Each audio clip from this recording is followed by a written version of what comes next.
Welcome back to good evening with Sujaya. നമ്മൾ നേരത്തെ കുഴി എണ്ണി പോവുകയായിരുന്നു. ആ കുഴി എണ്ണി പോയപ്പോൾ ചില വഴികൾ കണ്ടു, വെള്ളക്കെട്ട് കണ്ടു. ഇനി കോട്ടയത്തേക്കാണ്. കോട്ടയത്ത് ഇപ്പോൾ ആകാശപാത വീണ്ടും എയറിലാണ്. സ്വപ്ന പദ്ധതി നടപ്പാക്കാൻ സർക്കാർ അലംഭാവം കാണിക്കുന്നുവെന്നാണ് തിരുവഞ്ചൂർ രാധാകൃഷ്ണന്റെ ആരോപണം. കോട്ടയത്തിന്റെ ഭാവി വികസനത്തിന് ആകാശപാത പൊളിക്കേണ്ടി വരുമെന്നാണ് സർക്കാർ നിലപാട്. 2016 പണി തുടങ്ങിയ ആകാശപാതയ്ക്ക് 8 വർഷം കൊണ്ട് എന്ത് മാറ്റമാണ് ഉണ്ടായത്? റിപ്പോർട്ട് കാണാം. കോട്ടയം നഗരത്തിലെ 5 പ്രധാനപ്പെട്ട റോഡുകൾ ചേരുന്ന റൗണ്ടാണിത്. പ്രതിദിനം 100 കണക്കിന് വാഹനങ്ങളും 1000കണക്കിന് ആളുകളും യാത്ര ചെയ്യുന്ന സ്ഥലം.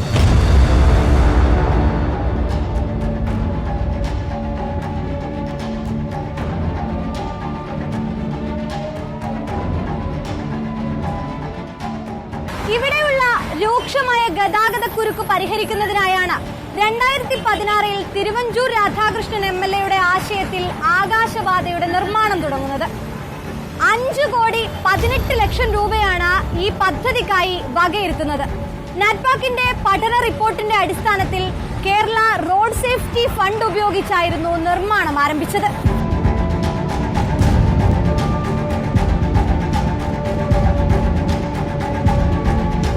₹1,96,00,000 രൂപ ഉപയോഗിച്ചാണ് ഈ കാണുന്ന രീതിയിലേക്ക് ആകാശപാതയെ മാറ്റിയെടുത്തത്.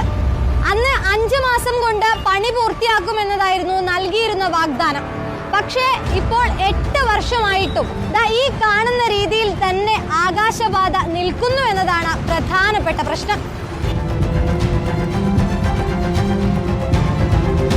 ഇതിനിടയിലാണ് മാധ്യമപ്രവർത്തകനായ ഒരാൾ ആകാശപാതയുണ്ടാക്കുന്ന ബുദ്ധിമുട്ടുകൾ ചൂണ്ടിക്കാട്ടി ഹൈക്കോടതിയെ സമീപിക്കുന്നത്.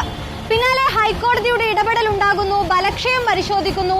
2021 തിരഞ്ഞെടുപ്പിൽ ഈ ആകാശപാത തിരുവഞ്ചൂർ രാധാകൃഷ്ണനുള്ള ആയുധമായും മാറുന്നുണ്ട്. ഏതായാലും പ്രതിഷേധങ്ങൾ ഒരു ഭാഗത്ത് ശക്തമായി തുടർന്നിരുന്നെങ്കിലും പിന്നീട് അത് ആറി തണുക്കുകയും ചെയ്തു.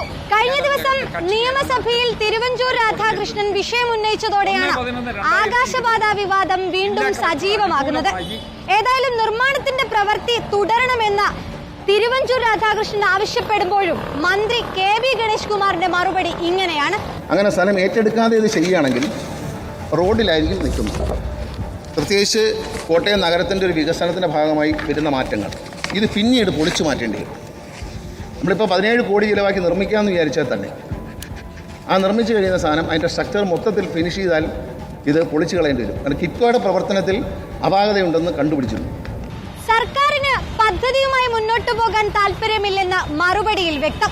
പക്ഷേ സ്വപ്ന പദ്ധതിയിൽ നിന്ന് പിന്നോട്ടു പോകാൻ തിരുവഞ്ചൂർ രാധാകൃഷ്ണനും തയ്യാറല്ല. ഏതായാലും ആകാശപാത വിവാദം കൊട്ടിക്കയറുമ്പോൾ കോട്ടയത്ത് തിരുവഞ്ചൂർ CPIM പോർമുഖം കൂടി തുറക്കുകയാണ്. കോട്ടയംകാർക്ക് പക്ഷേ ആകാശപാത വേണമോ വേണ്ടയോ എന്ന കാര്യത്തിൽ 2 അഭിപ്രായമാണ്. വീഡിയോ ജേർണലിസ്റ്റ് രഞ്ജിത്തിനൊപ്പം reporter Sunisha Ayyallur, in reporter, Kottayam.